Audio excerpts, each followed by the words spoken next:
think we should get started. Good morning, everybody, and welcome to this internal research seminar.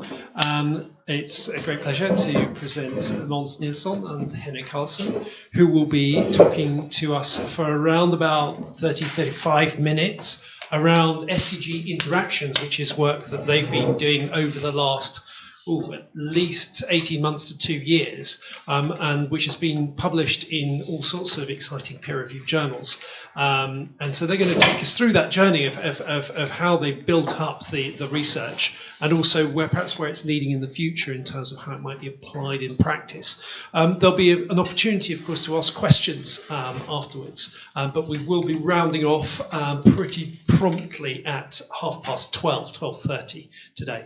But without any further ado, I hand over to Måns. Thank you, Rob. This is the third time in 24 hours that I present this work, so getting used to it now.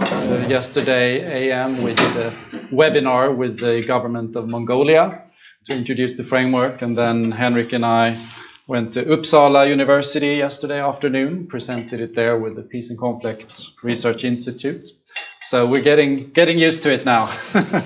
And yes, this work has been ongoing for a while. It started with actually my own background has been in policy integration work and researching around how different policy areas come together or not institutionally and substantially in government. And with the emergence of the 2030 agenda, the question of integration became very important again. The whole language and rhetoric in the agenda text is about integrated approaches to implementation, and that you should see it as one indivisible whole. All pieces of it go together. So there are 17 SDGs, Sustainable Development Goals, but they should be implemented together in a coherent way. So what does that mean really, and how can we think about it? And about 2 years ago, we started some work thinking about the interactions in a more systematic way.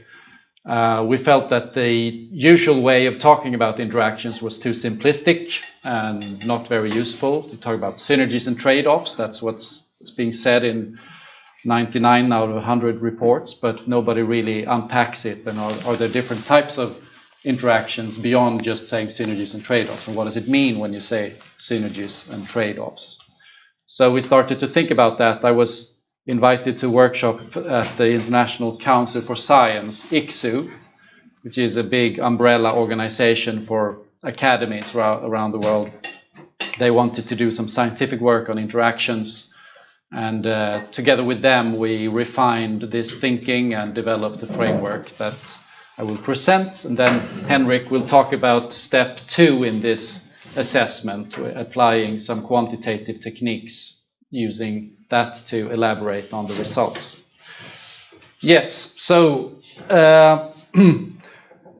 this now immediately it got boring and technical here, didn't it? But this is just to show that the reason we are thinking about interactions and understanding interactions, which is what today is about, is that we want to reach coherent policy so that outputs and implementation from policy A is in synergy and create co-benefits with outputs and implementation in policy B. This is what it says in the agenda.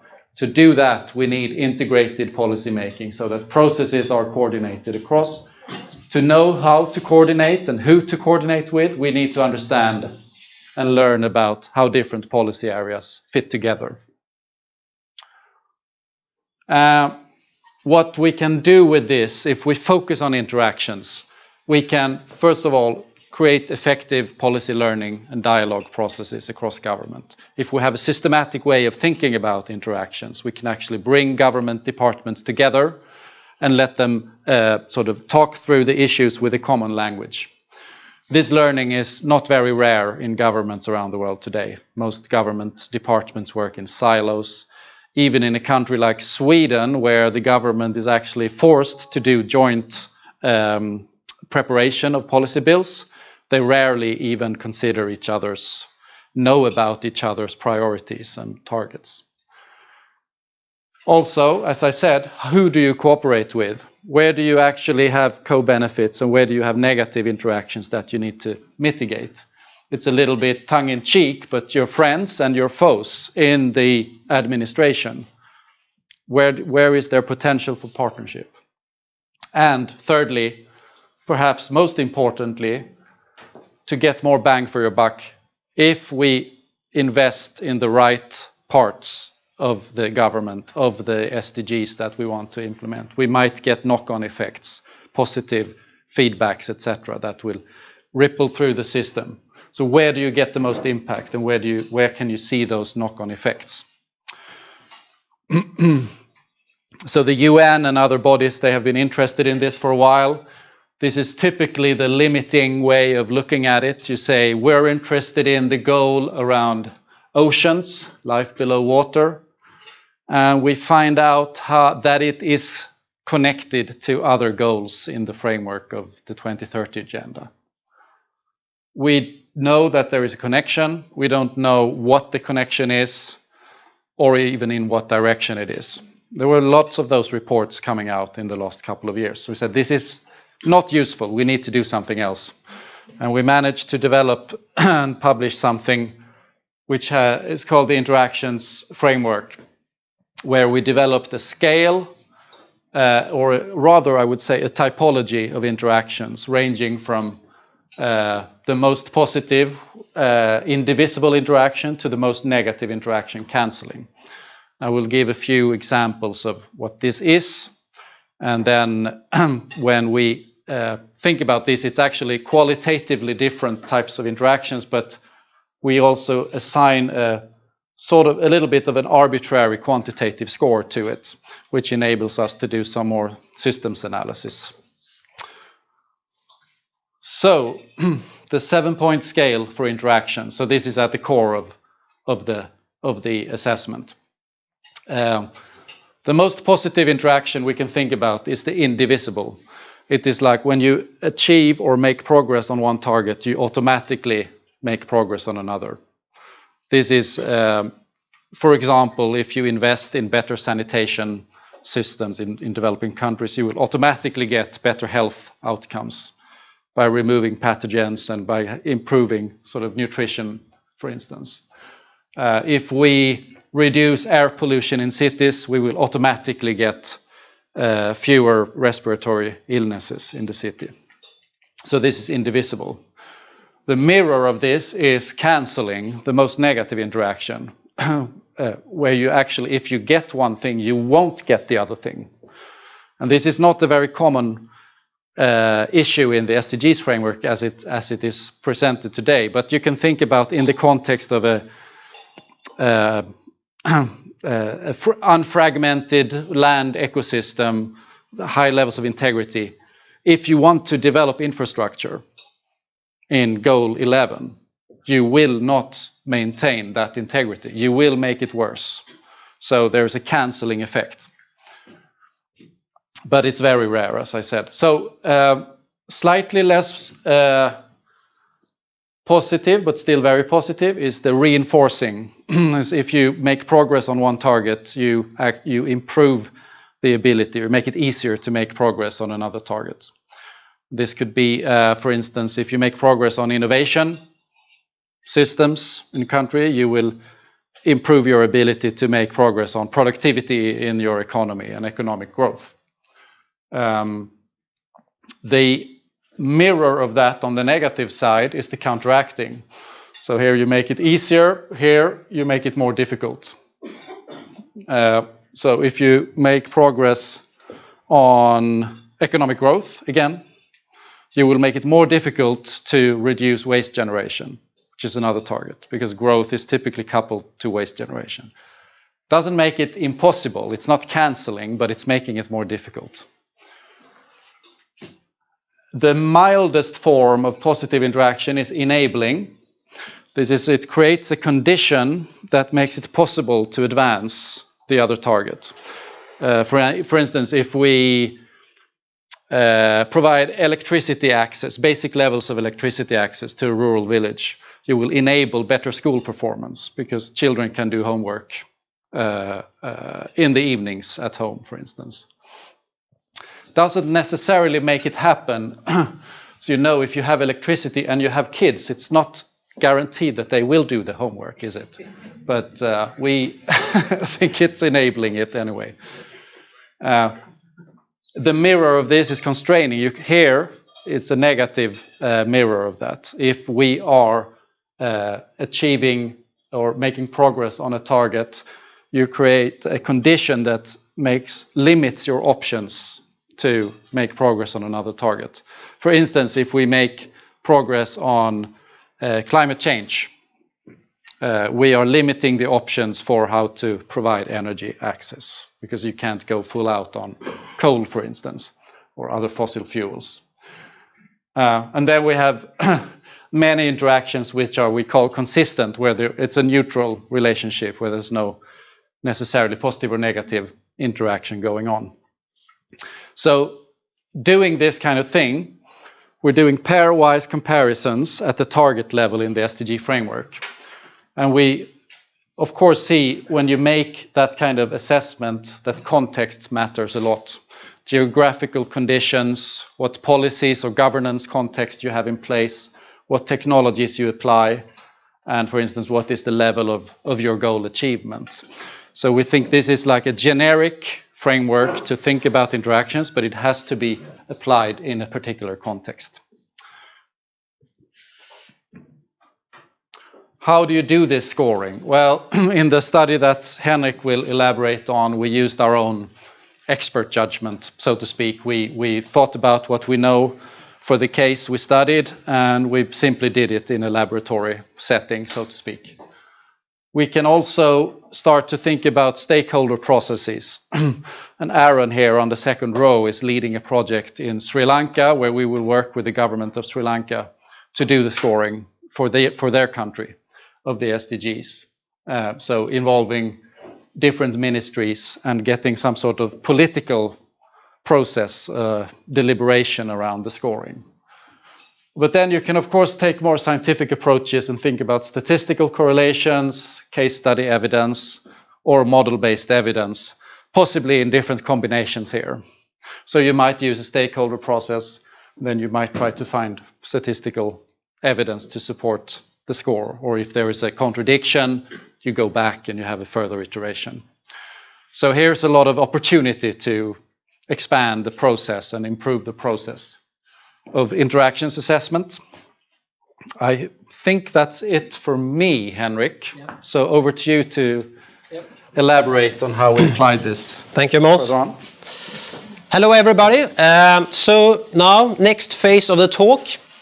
How do we operationalize this idea that interaction matters when we are going from a policy process into actually trying to implement the agenda and the SDGs? And perhaps for many of you, it's obvious. Of course, we should do something around networks.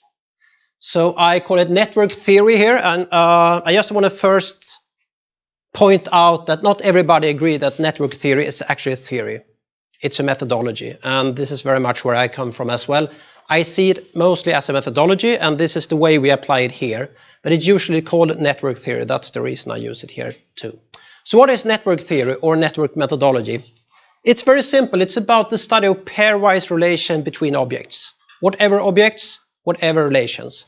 So this is the most simple network you can think of. 2 nodes or vertices and 1 link. This could be one author, and this could be another author, and this could be a joint paper, for example. This is another network. Perhaps the most complicated network we know about. This is the brain, neurons and synapses. And network theory is more and more applied in order to understand the brain as well. So I will say a few words about network theory, because according to my knowledge, it's not used very much in SEI currently, but I see huge potential in using network theory. Where does it come from? So on the top here, this is the city of Kaliningrad in Russia. And this is an old picture, of course. And back in the 18th century, people, not everybody perhaps, but some people wonder about the question, is it possible to take a walk in that city and pass each and every of those 7 bridges once, and only once? In 1736, it was proved that this is impossible. This was the start of what is called graph theory in mathematics. Nowadays, we talk about network theory. So for a couple of hundred years, this was something mostly mathematicians dealt with. But now, since the last 20, 30 years, you see network theory applied everywhere. So this is one example. These are airports in the US. Ecologists nowadays study food webs, who eat who. A big application area is, of course, social network analysis, who knows who, sexual contacts, loans, could be whatever. A warning sign around network theory. It's quite appealing to draw these kind of networks, and you see lots of publications out there with nice illustrations, but you should always ask yourself the question, what do we learn? It's very nice to illustrate things with networks, but you need to ask, what do we learn? So, networks could be very simple. They could be a little bit more advanced. There could be a direction. I know someone who doesn't know me, or I know about someone who doesn't know about me. It could be I know a lot about someone who doesn't know anything about me. We can have strength on the ties between nodes. We can think about directed and multi-links between nodes like this. I know someone who knows me. And we can also have this kind of relations, positive and negative links between. I like someone who doesn't like me, for example. It turned out, when we go into our application of network theory, that our network, the network I will show you that we built, it is a rather complicated network. It's signed, I start with directed. Links go both ways between SDG targets, I will show you. It's signed, as you realize from the scale that Måns showed you. We can have positive interactions, we can have negative interactions. And it's a multi-network, which means that we allow more than one link between nodes. And it turned out that when we applied network theory in our application, it's not very much done on these very complicated networks. Most of the theories is about very simplistic networks. So if you go to this more complicated ones, it's really the frontier of network theory as well. But we don't advance the frontier of network theory. We only apply network theory to our case here. So what do? We build the network based on the scale that Måns presented.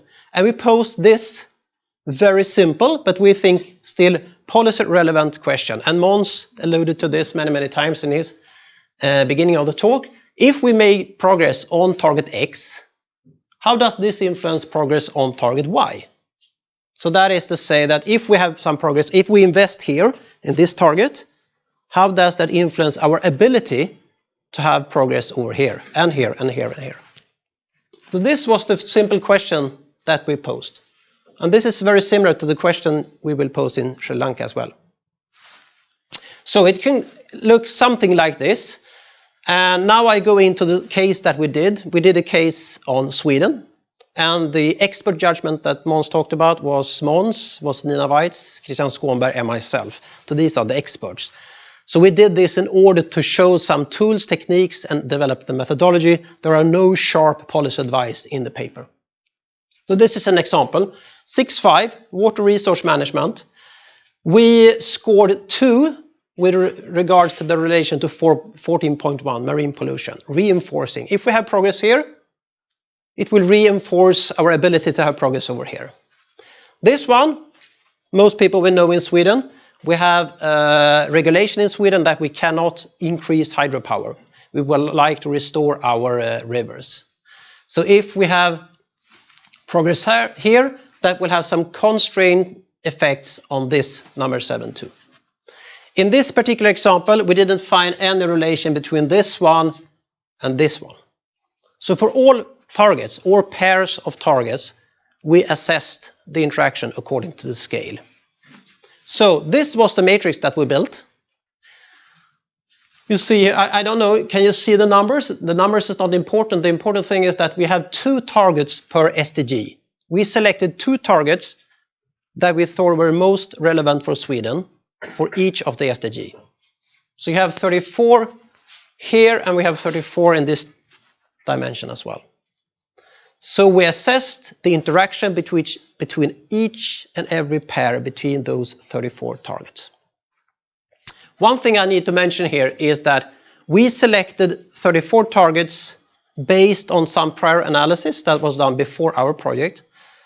And the message that we would like to send out is, of course, that you need to have this systemic analysis, systemic perspective on the agenda in order to go to implementation. We did the opposite here when starting. We selected those 34 targets without taking interactions into account. So in the ideal process, you would like to first look at all 169 times 169. This is the theoretical recipe. Do some preliminary systemic analysis, then select a few number of targets, and then do a more proper systemic analysis. We didn't do that in this first test case. So this arrow represents that influences going from row to column. And the colors, unfortunately, are not the same as in Måns' presentation. Yellow mean no interaction, consistent. Green, the more positive on the scale, the more red, the more negative. And you see that we only have two, we have orange and we have some light red here. We don't have -3. We didn't find any -3 for the case of Sweden. So this was the first thing that we did. Application area 1 that we thought about was prioritization amongst the target. If you have a limited amount of money, what target should you invest in? So let's imagine this is the prioritization list that we have, looking at the targets individually. 13.1, 2.5, 4.5, etc. And then someone tell you that this is the money that we have. We can spend money on 6 targets, no more than that. Then we should select those 6 targets.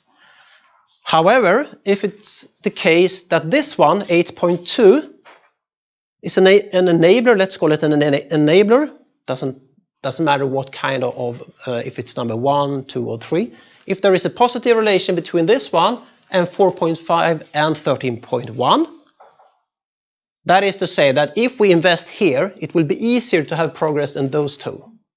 And if it's the case that 1.1 have a negative influence on 4.3, if that's the case, perhaps we should invest and replace 8.2 instead of 1.1.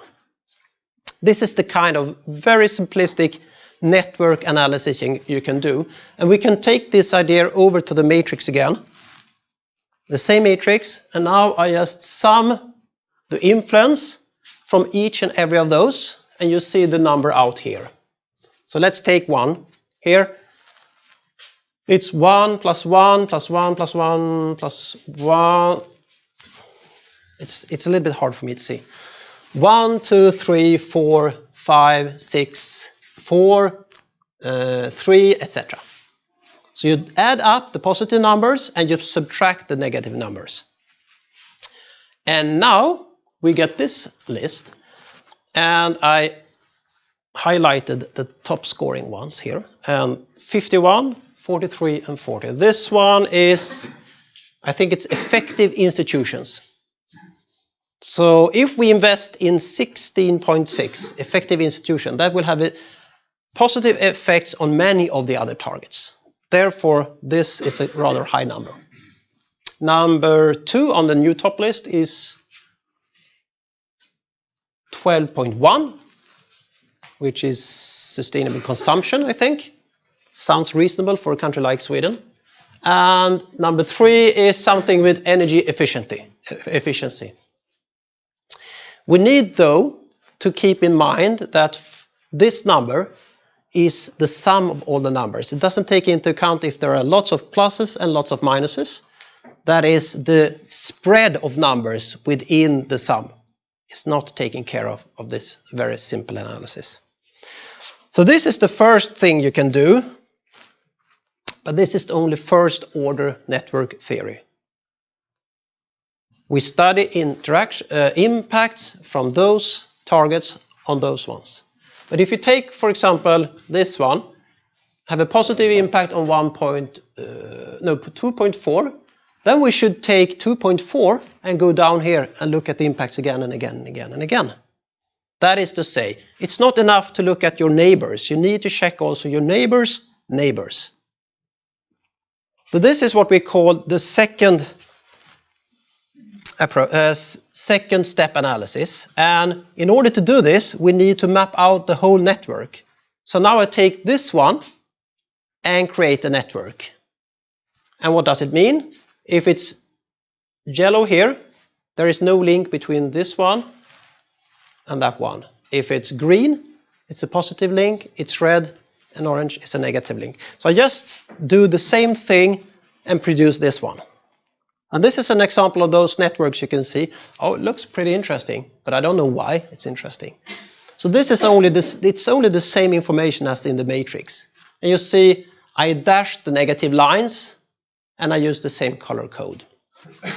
So we can go back now and say, okay, we would like not only to study interaction from one target over to the nearest neighbors, we also would like to show interactions of the neighbors' neighbors. So if we take one target here, A, and ask ourselves, should we invest money in A? Well, it looks very good to B and the other ones over there. There is no names of those targets, I don't know why. So if we invest in A, it's good for B and it's good for those ones. And if we invest in A, it's good for E and it's good for this one, but not these ones. So this one is the one we should look carefully into. If we invest in A, it will make it harder to have progress in C. So although C has a positive influence on G and F, we should be careful investing in A because this will go down. And that will have a negative influence also on these ones. So if we use this very simple recipe and create two top lists, the first order top list and the second order top list. And the second order top list now includes not only this circle, it includes also this circle. That is to say, I'm not only care about my neighbors, but I also care about how my neighbors interact with next layer. So we see the same top list again here, but then we see some changes with regards to what are the targets we should invest in. So the top list, the top three, is stable, going from one tier to the second tier. But then you see differences, and we see more differences if you go further down. This is, again, just an example to show you the more systemic properties of how the targets fit together. Application 2. Number 1 was about what targets should we prioritize if we have a limited amount of money, which we always have. Number 2, how should we organize implementation of the agenda? And this is, of course, a huge question. So we address a very minor part of that question, and perhaps, in the best of words, have a minor contribution to how you should organize implementation. Of course, implementation take place in an institutional context already, the government, for example, in Sweden. But we would like to send some messages about how you can organize the implementation based on how targets interact. And this is a very simple picture trying to illustrate the concept or the tool that we are using. It's called modularity or cluster analysis of networks.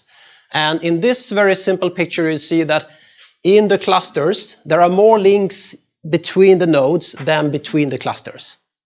This is the most easy way, I think, to think about clusters in networks. But this is the basic idea. So we did that. And again, this is the simple possible network you can think of. One type of nodes, black nodes, and one type of links, black links with the same thickness, no direction at all. So for these kind of networks, it's quite simple to identify clusters. But our network is much more complicated. We have different strength, we have different directions, and we have signed networks. But there are some very few, actually, turned out to be very few algorithms for doing this. We applied one, and in this one, we try to minimize the number of negative links within each of the clusters and save the negative links and place them between the clusters. And if you look carefully in the figure, you can see only one dashed line within one of the clusters. I have forgotten which one it is. Here you see some negative lines between clusters, and it's very, very messy. But this is a starting point for saying something about, hey, those guys responsible for 11.1, 17.13, 17.11, etc. Perhaps we should create an interministerial working group around those ones, because there are many positive links in this cluster, and they could perhaps work jointly about implementation strategies and at the same time keep track of negative links to other clusters. And we can think of doing this in many different ways, and this is one way of doing it. Minimize the number of negative links within clusters and position them between clusters. So, next steps. I realize I have only one. I'm sorry. I just realized that. Perfect. So, we did this analysis taking into account interactions between one target and the nearest neighbors and the next layer, the bigger circle. Of course, we would like to try this and try what happens if we let this cascade throughout the whole network. So we can imagine now green means progress here. We start with some target over there. We have some positive effect on the next one, blah, blah, blah, blah, blah. But what if this one now has a negative effect on the starting target? Then it will change that target into a red target. No progress, lack of progress, or even negative progress. That is, what is it? Regress? How do you say it in English? Doesn't matter. You understand. No progress. This is not a stable circle, because now this one will have other links because we shift the green into red. So other things will start to happen in the network. So if you change this target from green to red, new mechanism will emerge. And you can imagine if we have, for the case we studied, 34 times 34, that is roughly 34 to the times 34 number of links, like this. So it's a very complicated network, and it's in many configurations that you can study. What we are interested in is to try to find stable configurations. And that means that we would like to identify states in the networks. And a state in a network means that we have progress on certain targets and no progress on other targets, where those states reinforce each other. You can think about this as stable points in the network. If you think about the networks twiggling around like this, and for some configurations, it's stable.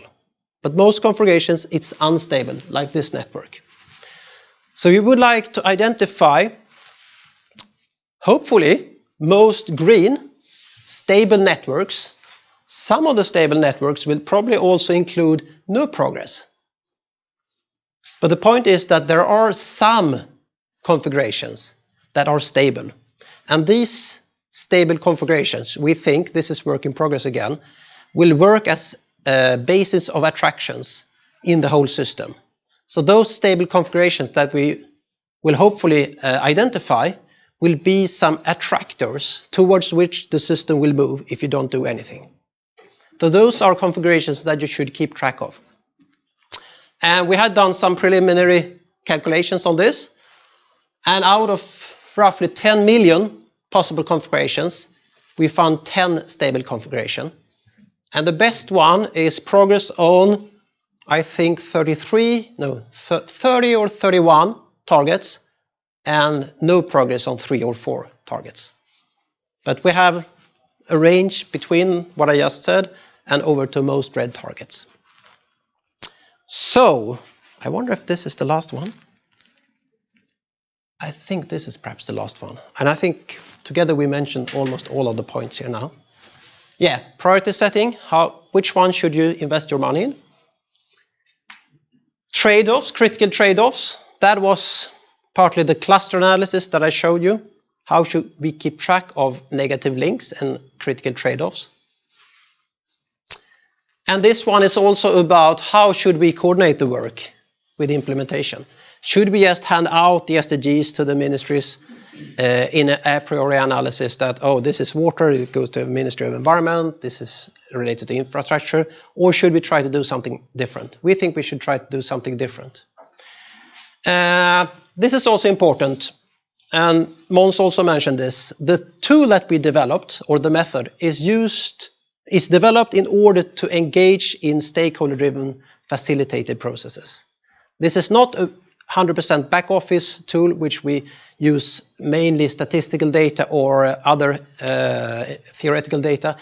We developed this in order to have something that we can put in the hands together with stakeholders and build this participatory process.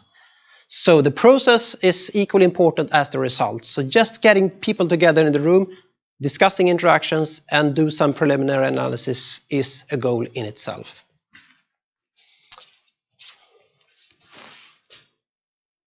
This Måns mentioned. So thank you.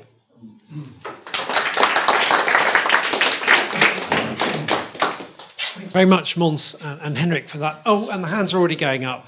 Excellent. And we need a microphone. Hold on.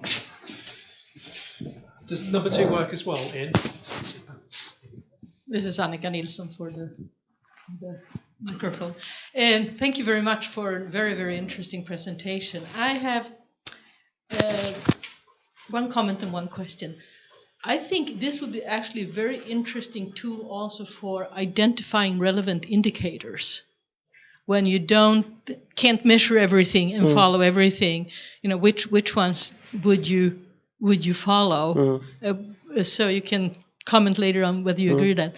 The other is a very practical question, and that is, once you have, in a sense, the empirical foundation, the -3 to +3 that you can gather in many different ways, how difficult is it to do the types of analysis that you're doing? Is it going to be a tool that you can use even if you don't know anything about the theory of network analysis, or will you be dependent on working together with an expert on network analysis or the specific computer programs that you use for it? Great. Before you answer, I should have said, I think we'll take a couple of questions at a time. Yeah. And do this. More a comment than a question. I just like to thank you very much for this. I was 2 weeks ago in Riyadh, where we had a water, energy, food nexus conference, which is, let's say, the same as this, but with only 3. Or if you add climate and ecosystems, it's maybe a nexus of 5. And while preparing for my intervention there, I was first of all looking at what is the Netherlands really doing with this water, energy, food nexus. Directly after the first Bonn conference, we wrote a letter to Parliament that the government embraces this and we would work along these lines. And then I did some calls to friends in the ministry, and I looked at my own experience as 25 years of policy making, and I realized how little we actually do this. And when I was in Saudi Arabia, which is probably the most extreme case you could think of on water, energy, food nexus. Lots of energy, no water, no food, and actually not a good form of governance. I just noticed it's so difficult for us already, but it's so much more difficult in those countries to put it in practice. What you have done with your work, first of all, when I started Googling a bit, the first thing I hit was your work, what you've published so far. So congratulations for that one. But what you have done is create so much more insight in how this works. I learned so much in this hour, which is really great. Now the question, I think when you translate it in practice, in policymaking, it gets extremely complex. Certainly it helps when you look from this macro level and you can analyze it better. But you have to deal with, individual likes and dislikes between civil servants and between ministries. And it's not probably all kinds of linkages that you find may be valid for one region, but in the next province it might work the other way around. It doesn't always have to be. So there's enormous levels of complexity. So I look very much forward to your next phase on when you're testing it in practice in Sri Lanka, what your outcomes will be. So not a real question, just some comments. Thank you very much. Thanks very much, Alex. There's one last one coming from online. So Ian, please, if you could read that out. Yes. Kaya Pettersson asks, how did the 4 experts agree on the final score? That's a great question. It was actually one that I wanted to ask, so that's fantastic. So, just to summarise there, how did you agree on those on the scoring? An observation around indicators and whether this would be a way to identify priority indicators or indicators that you really think could help you know whether you're making progress on the targets. And then another question from Annika around how easy is it to apply this? Do you need to be an expert? How do you work in collaboration, perhaps with the stakeholders to do the network analysis in particular? And if you want to address sort of how it works in practice, I mean, I know you're still learning that in Sri Lanka, that would be great as well. I can start with a reflection. Thank you, Alex. The experience is that we would probably like to test it at the provincial, subnational, or even city level, where we think the interactions will be even more distinguishable. And there maybe the power of the framework increases as you go to the local level, because the context will be more clear. I think there are a lot of ambiguity all at the national level, as you say, moving from region to region, for instance. We find that maybe it's more difficult to apply in a country like Sweden in practice with the government. We're getting some traction now in other countries in Latin America and Asia, where there's interest in testing. I think the government of EU countries, they are not so willing to experiment with new approaches to to think about particularly sensitive things like transgressing ministerial boundaries. They are very, very nervous about all the time. I will let you talk about the indicators and how easy it is to do the network theory. There was one more question. How did we agree? How do we agree? Yes. So what we did was, so we had 1,000 interactions, and we thought we cannot have a seminar on each. So we actually divided them between us, and we made a note so you do about 200 each.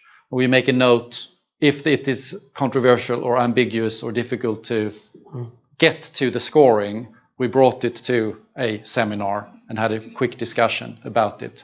But we were friendly, and it was not a very loaded situation, so to speak. So we agreed.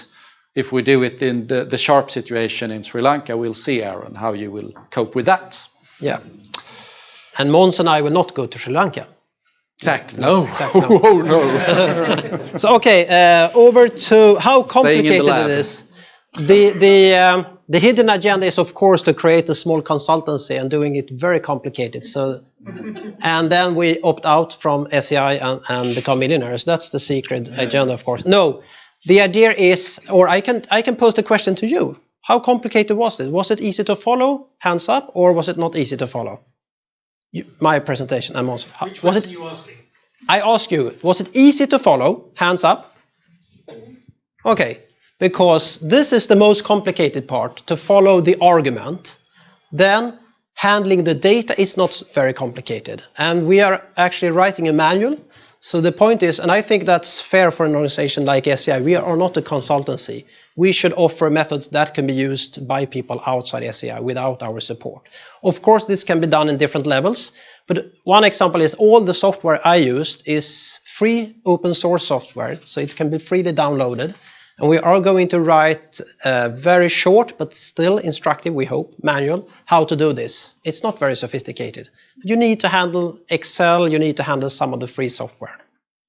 Over to indicators. There are 17 targets, 169 sub-targets.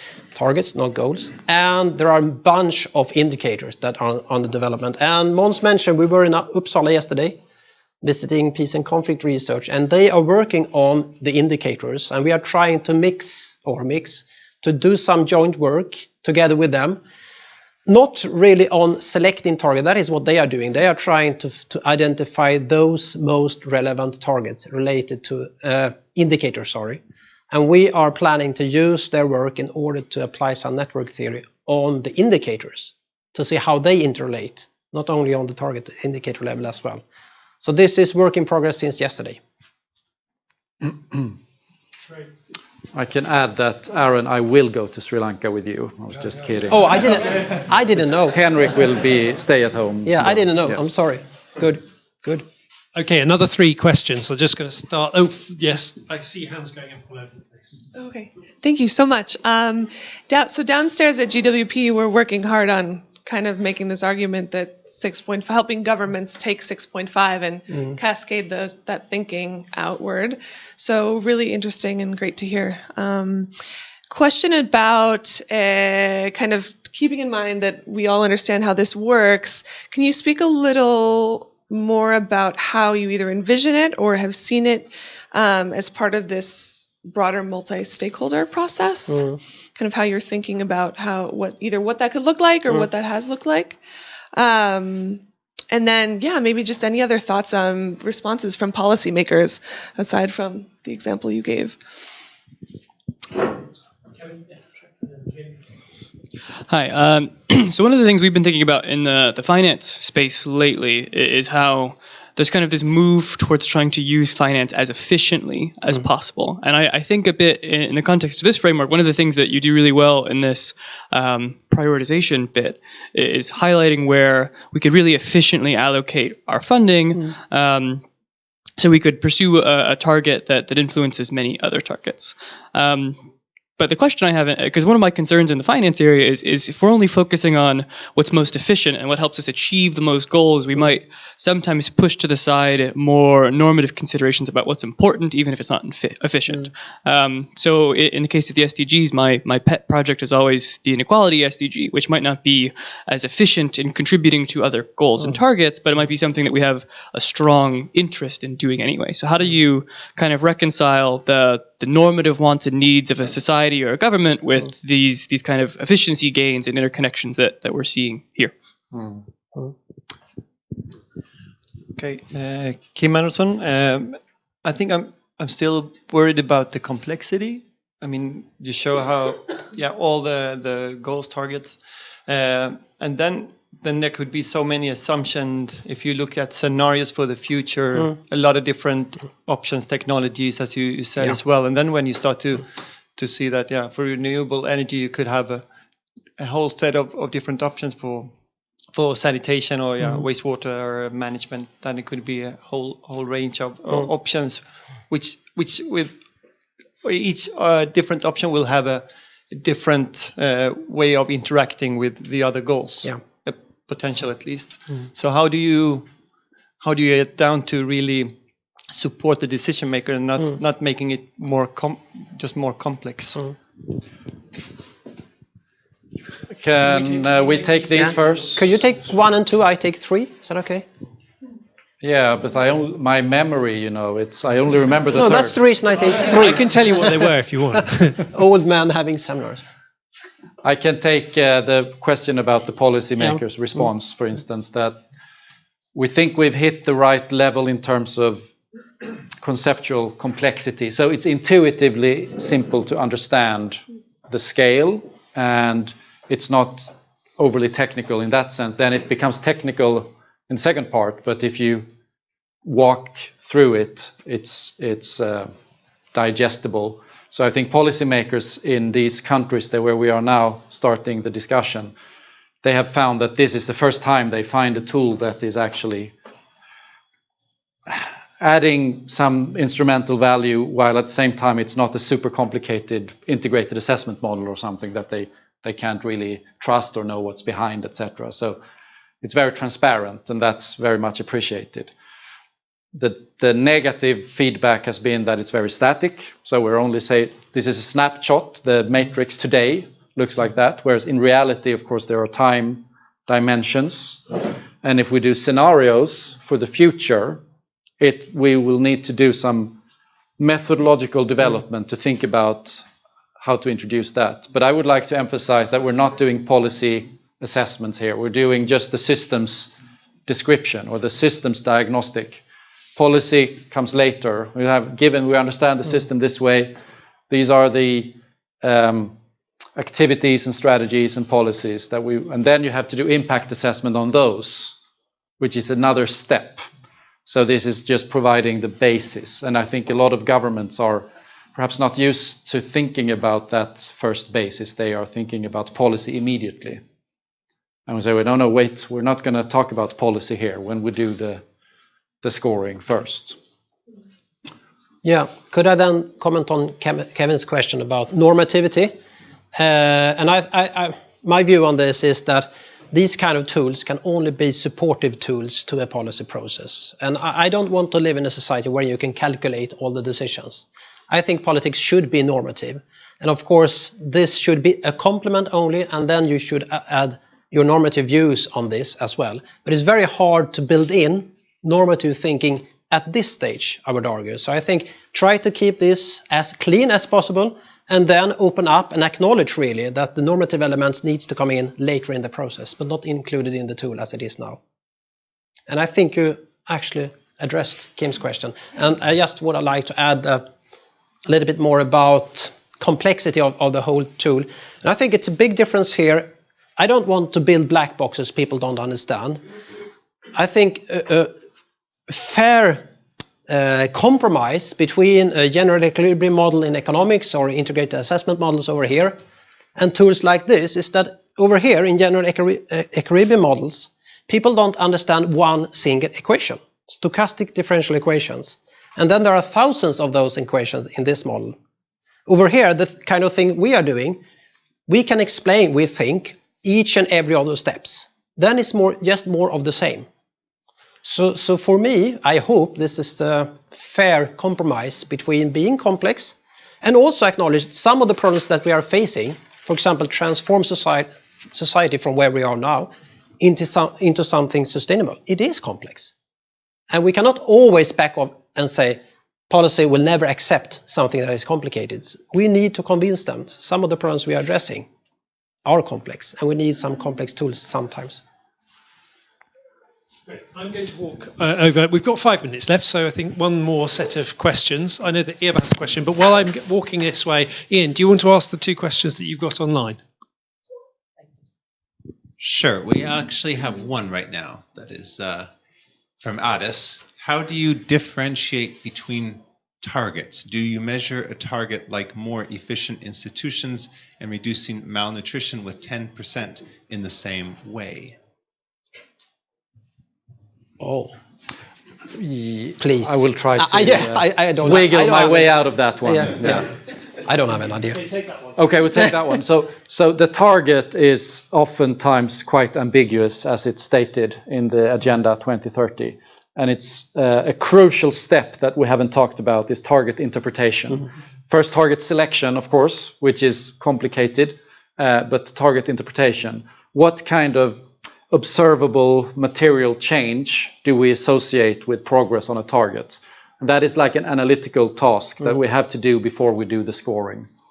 And that is obviously, as many targets are extremely multidimensional, and we've made many simplifications and assumptions there. But this is part of the interpretation process of the 2030 agenda, which has to happen at the national and local scale.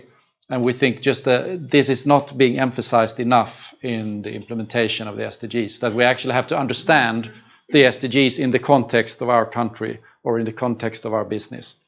And people jump immediately to follow up and indicators, etc., without thinking about what is this non-communicable disease target in Sweden, for instance.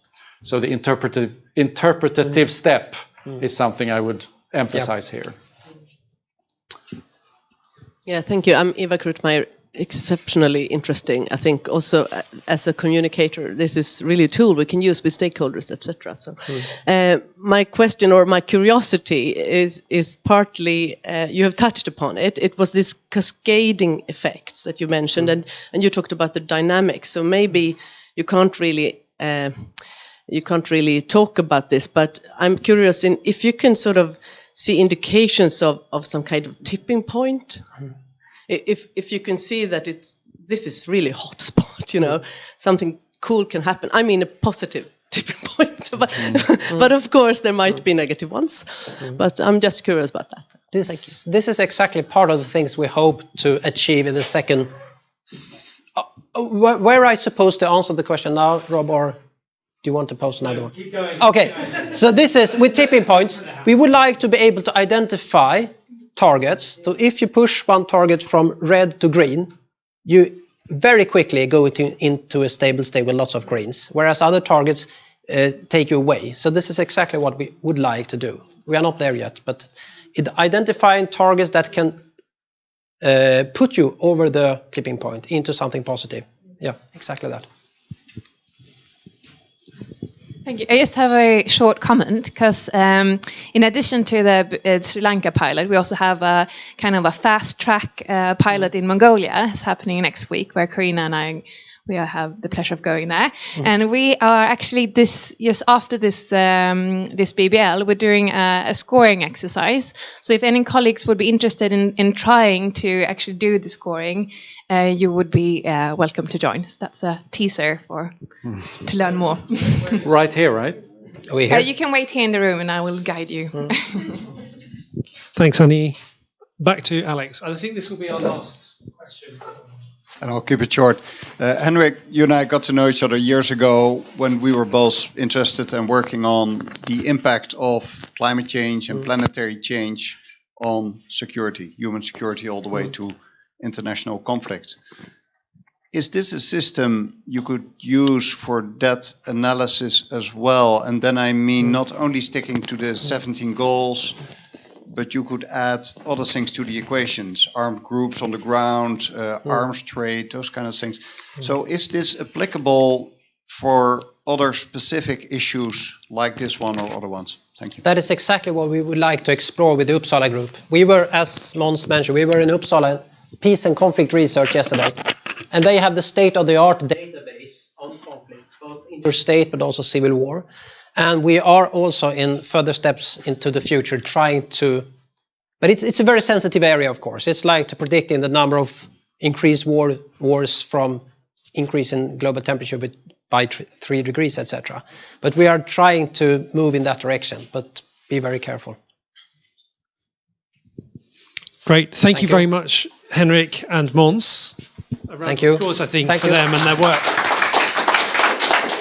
Thank you also for your engaged questions. And I just want to say, I mean, this work to me is very exciting for two reasons, because it embodies things that we try and do at SEI. One is that we try and see the systems and we try and see the whole, the big picture, while not losing sight of the individual nodes and how they play a part in that system. So that's, I think, characteristic of a lot of our work. So that's great. And the other thing is that I think that the way in which you're trying to build a method that can be used and applied in practice by stakeholders, by policymakers to help them achieve this global agenda on SDGs, again, is exactly, it's not just research for research's sake. You're actually trying to turn it into something that's usable. And I think that that's something that I encourage everybody at SEI here who's working on research to think about with their projects.